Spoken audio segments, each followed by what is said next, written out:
जय सद्गुरु. मी दामिनी रसोई से जिंदगी तक मध्ये तुमचं मनापासून स्वागत.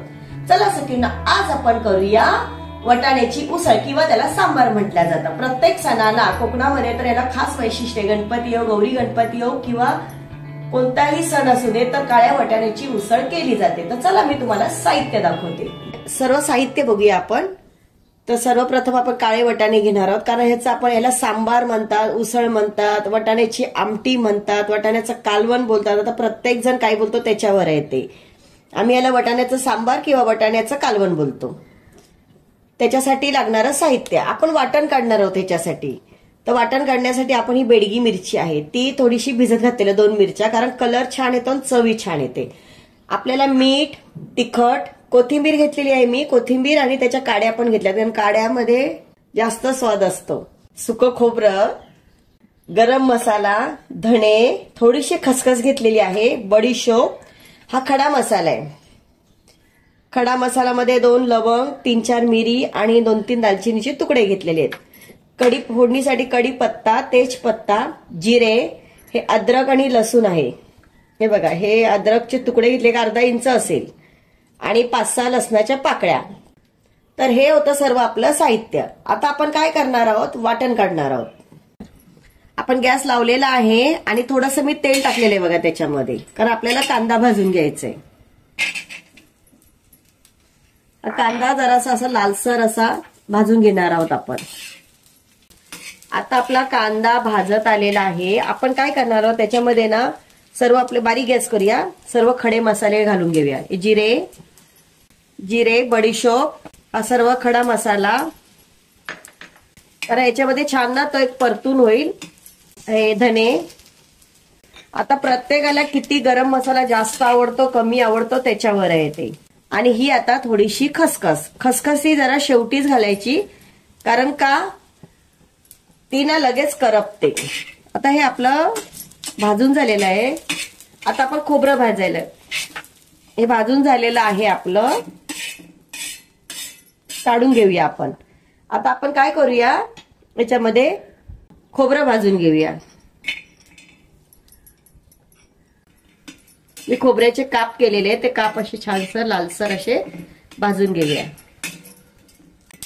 बघा, आपलं खोबरं भाजून झालेलं आहे. आता आपण ते काढून घेऊया आणि सर्व वस्तूंना आपण आता भाजलेली जी भाजणी केली आपण ती थंड करण्यासाठी ठेवूया. त्याच्यामध्ये आपण हे अद्रक लसूण ते घालून घेऊया. आता आपण कोथिंबीर पण घालून घेऊया त्याच्यामध्ये. देटांमध्ये जास्त चव असते म्हणून आपण देठं पण घेतो. वाटणामध्ये नेहमी देठं घ्यायची. आणि ही बेडगी मिरची आहे ती आपण भिजत घातलेली, कारण ती मऊ अशी वाटल्या जाते छान, आणि बिया पण छान वाटल्या जातात त्याच्या, म्हणून आपण ही मिरची घेत आहोत त्याच्यामध्ये. हे 5 मिनिटं थंड होऊ दे, मग आपण याचं वाटण काढून घेऊया. आता आपण वाटण वाटून घेऊया.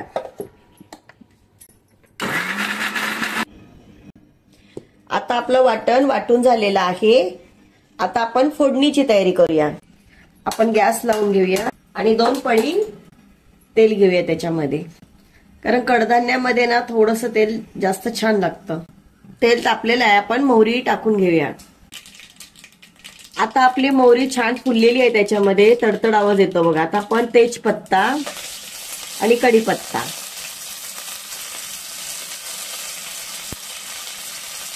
आता आपण कांदा घालून मस्तपैकी फ्राय करून घेऊया.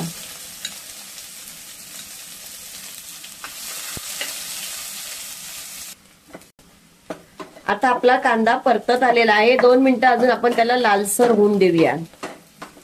आता आपला कांदा मस्तपैकी खरपूस असा भाजून झालेला आहे. आता आपण त्याच्यामध्ये टोमॅटो घालूया.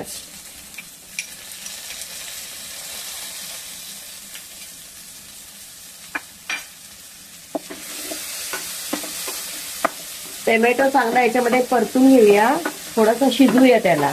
तसाही तो कुकरच्या शिट्टीने शिजणारच आहे. थोडासा आपण परतून घेऊया. आता आपण काय करणार आहोत, त्याच्यामध्ये हे वाटण वाटून घेतलेलं आहे आपण, ते आपण घालणार आहोत त्याच्यामध्ये. हा मसाल्यांना आपण छानसा परतून घेऊया. छानसं त्याला तेल सुटायला हवं, म्हणजे तो कच्चा राहणार नाही. तशा आपण सगळ्या वस्तू भाजूनच घेतलेल्या आहेत, पण आपण तेल सुटेपर्यंत मस्तपैकी परतून घेऊया त्याला. हे बघा आपलं मस्तपैकी हे वाटण भाजून झालेलं आहे. आता आपण काय करणार आहोत त्याच्यामध्ये ना, आपले जे काळे वाटाणे आपण भिजवलेले, हे बघा हे आहेत काळे वाटाणे. तर आपण आता हे कुकरला लावण्याच्या शिट्ट्या करून घेणार आहोत. पण आता ह्याच्यामध्ये आपण काय करणार आहोत, कोकमचे 2-3 तुकडे घालणार आहोत आणि ह्याला 5-6 शिट्ट्या करून मस्तपैकी शिजवून घेणार आहोत.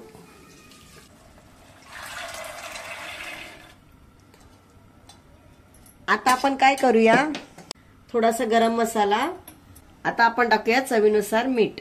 आता आपला घरगुती मसाला आहे हा गरम मसाला, तो आपण 2 चमचे टाकूया.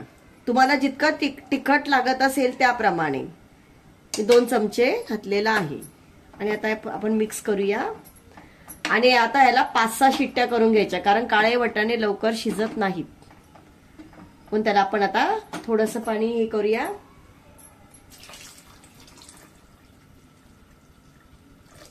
आणि याला शिट्ट्या करून घेऊया.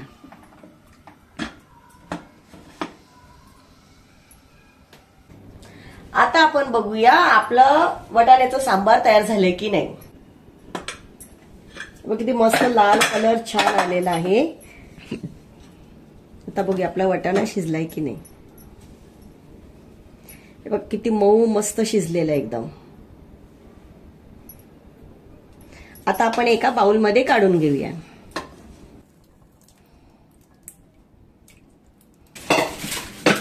थोडीशी आपण याच्यावरती सजावटीसाठी कोथिंबीर टाकूया.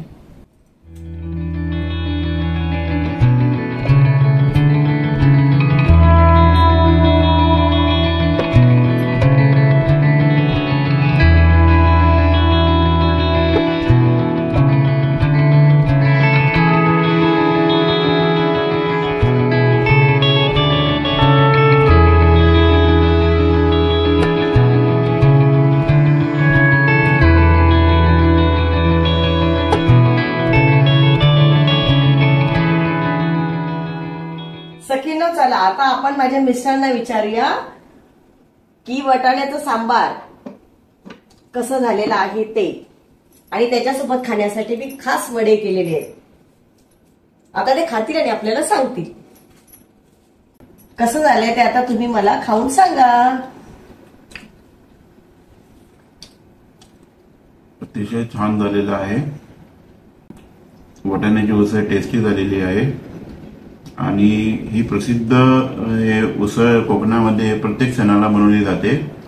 त्याच्यावर वडे दिले जातात आणि वडे सुद्धा नरम आणि चवदार झालेले आहेत आणि उसळ सुद्धा छान झालेली आहे वाटाण्याची.